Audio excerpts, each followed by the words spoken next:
શ્રી ગણેશાય નમઃ. જય શ્રી કૃષ્ણ. આજે એકાદશીના દિવસે આપણે સાંભળીશું શ્રીમદ ભગવદ્ ગીતાનો અધ્યાય 5મો કર્મ સંન્યાસ યોગ. આપને આ વિડીયો પસંદ આવે તો લાઈક કરજો, શેર કરજો અને મારી ચેનલ સબસ્ક્રાઈબ કરજો. અધ્યાય 5.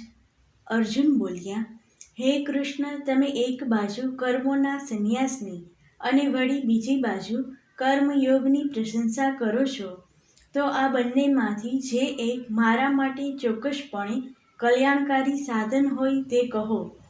શ્રી ભગવાન બોલ્યા, કર્મ સંન્યાસ અને કર્મયોગ આ બે પરમ કલ્યાણ કરનારા છે, પરંતુ એ બંનેમાં કર્મ સંન્યાસ કરતાં કર્મયોગ સાધનમાં સુગમ હોવાથી શ્રેષ્ઠ છે. હે મહાબાહો, જે માણસ ન તો કોઈનો દ્વેષ કરે છે કે ન તો કસાયની આકાંક્ષા કરે છે, તે કર્મયોગી સદા સંન્યાસિત સમજવા યોગ્ય છે. કેમ કે રાગ દ્વેષ વગેરે દ્વંદ્વો વિનાનો માણસ સુખપૂર્વક સંસારના બંધનમાંથી મુક્ત થઈ જાય છે. ઉપર કહેલા સંન્યાસ અને કર્મયોગને બાળક બુદ્ધિના માણસો અલગ અલગ ફળ આપનારા કહે છે, દાહ્યા માણસો નહીં. કેમ કે બંનેમાંથી એકમાં પણ સમ્યક રીતે સ્થિત માણસ બેયના ફળ સ્વરૂપ પરમાત્માને પામે છે. જ્ઞાનયોગીઓ વડે જે પરમધામ પ્રાપ્ત કરાય છે, કર્મયોગીઓ વડે પણ એ જ પ્રાપ્ત કરવામાં આવે છે. આથી જે માણસ જ્ઞાનયોગ અને કર્મયોગને ફળ રૂપે એક જુએ છે, તે જ યથાર્થ જુએ છે. તેમ છતાં પણ, હે મહાબાહો, કર્મયોગ વિના સંન્યાસ પ્રાપ્ત થવો મુશ્કેલ છે. જ્યારે ભગવત સ્વરૂપનું મનન કરનાર કર્મયોગી પરબ્રહ્મ પરમાત્માને વિના વિલંબે પામી જાય છે.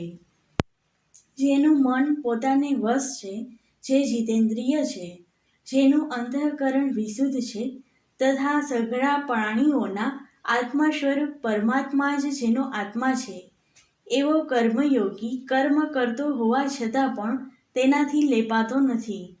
તત્વને જાણનારો સાંખ્યયોગી તો જોતો, સાંભળતો, સ્પર્શ કરતો, સૂંઘતો, જમતો, ચાલતો, ઊંઘતો, શ્વાસ લેતો, બોલતો, ત્યાગતો, ગ્રહણ કરતો તેમજ આંખો ઉઘાડતો કે મીંચતો હોવા છતાં પણ સર્વ ઇન્દ્રિયો પોતપોતાના અર્થોમાં એટલે કે વિષયોમાં વર્તી રહી છે, એમ સમજીને નિશંકપણે એમ માને છે કે હું કશું જ નથી કરી રહ્યો.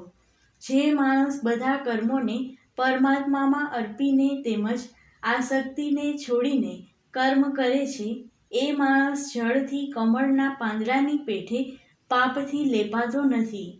કર્મયોગીઓ મમત્વ ભાવ રાખ્યા વિનાના કેવળ ઇન્દ્રિય, મન, બુદ્ધિ તેમજ શરીર દ્વારા થનારી સઘળી ક્રિયાઓમાં આસક્તિ ત્યજીને અંતઃકરણની શુદ્ધિ માટે કર્મ કરે છે.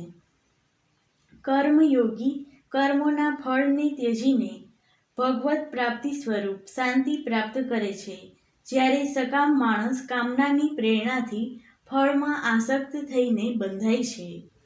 અંતઃકરણ જેના વંશમાં છે, એવો સાંખ્યયોગનું આચરણ કરનાર મનુષ્ય કશું ન કરતો કે ન કરાવતો રહીને જ 9 દ્વારોના શરીરરૂપી ઘરમાં સઘળાઈ કર્મોને મનથી ત્યજીને આનંદપૂર્વક સચ્ચિદાનંદ ઘન પરમાત્માના સ્વરૂપમાં સ્થિત રહે છે.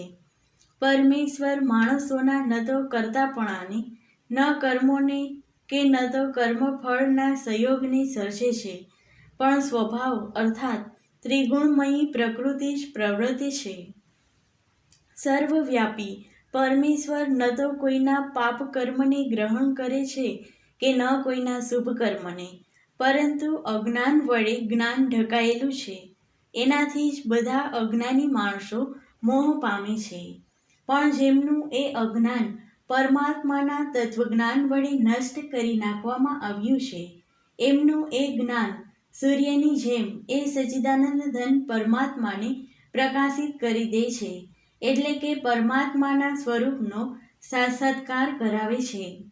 પરમાત્મામાં જેમનું મન ત્રદુપ થઈ રહ્યું છે, પરમાત્મામાં જેમની બુદ્ધિ ત્રદુપ થઈ રહી છે, અને સચ્ચિદાનંદ ઘન પરમાત્મામાં જ જેમની નિરંતર એકાત્મ ભાવે સ્થિતિ છે, એવા પરમાત્મા પરાયણ મનુષ્યો જ્ઞાન દ્વારા પાપરહિત થઈને અપુનરાવૃત્તિને એટલે કે પરમ ગતિને પામે છે.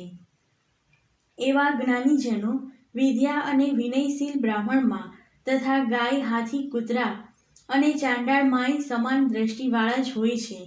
જેમનું મન સમભાવમાં સ્થિત છે, તેમણે આ જીવંત અવસ્થામાં જ સકળ સંસાર જીતી લીધો છે.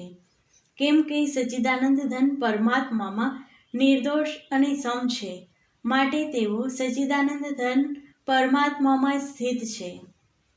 જે માણસ પ્રિયને પામીને હરખાય નહીં, તેમજ અપ્રિયને પામીને અકળાય નહીં, એ સ્થિર બુદ્ધિનો અને સંશય વિનાનો બ્રહ્મવેત્તા મનુષ્ય સચ્ચિદાનંદ ઘન પરબ્રહ્મ પરમાત્મામાં એકાત્મ ભાવે કાયમ સ્થિત છે. બહારના વિષયોમાં આસક્તિ વિનાના અંતઃકરણવાળો સાધક આત્મામાં સ્થિત જે ધ્યાનજનિત સાત્વિક આનંદ છે એને પામે છે. એ પછી એ સચ્ચિદાનંદ ઘન પરબ્રહ્મ પરમાત્માના ધ્યાન સ્વરૂપ યોગમાં અભિન્ન ભાવે સ્થિત માણસ અક્ષય આનંદને અનુભવે છે. જે આ ઇન્દ્રિય અને વિષયોના સંયોગથી ઉત્પન્ન થતા સર્વ ભોગો છે, તે બધા જો કે વિષયી માણસોને સુખ સ્વરૂપ ભાસે છે, તો પણ નિશંકપણે દુઃખના જ હેતુ છે. વળી આદિ અંતવાળા એટલે કે અનિત્ય છે, માટે હે કૌંતેય, ડાહ્યો અને વિવેકી માણસ એમનામાં આસક્ત રહેતો નથી. જે સાધક આ મનુષ્ય શરીરમાં દેહનો નાશ થયા પહેલાં જ કામ ક્રોધમાંથી ઉદ્ભવતા વેગને સહેવા સમર્થ બની જાય છે, એ જ માણસ યોગી છે અને એ જ સુખી છે.